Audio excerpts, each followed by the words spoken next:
2 দিন ধরে ইরানের সাথে সব ধরনের সংঘাত বন্ধে বেশ ভালো আলোচনা হয়েছে বলে দাবি করেছেন আমেরিকার প্রেসিডেন্ট ডোনাল্ড ট্রাম্প। ইরানের সাথে আমাদের খুব জোরালো আলোচনা হয়েছে, দেখা যাক এর পরিণতি কি হয়। আমরা প্রধান বিষয়ে একমত হয়েছি।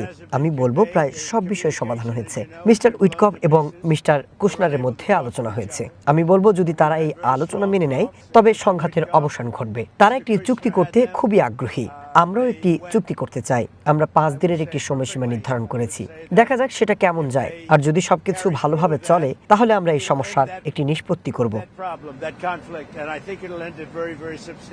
তবে তেহরান ও ওয়াশিংটনের মধ্যে কোনো ধরনের সংলাপই চলছে না বলে স্পষ্ট জানিয়ে দিয়েছে ইরান।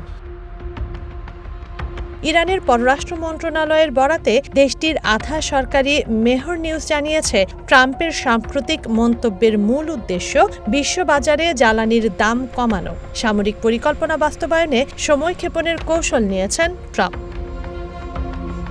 হরমুজ প্রণালীতে জাহাজ চলাচল স্বাভাবিক করতে নানা পদক্ষেপ নেওয়ার চেষ্টা করছেন আমেরিকার প্রেসিডেন্ট। প্রণালীটি খুলে দিতে ইরানকে 48 ঘণ্টার আলটিমেটামও দিয়েছিলেন। তবে ইরানের পাল্টা হুমকি ছিল বিদ্যুৎ কেন্দ্রে হামলা চালালে কঠোরতম পদক্ষেপ নেবে তারা।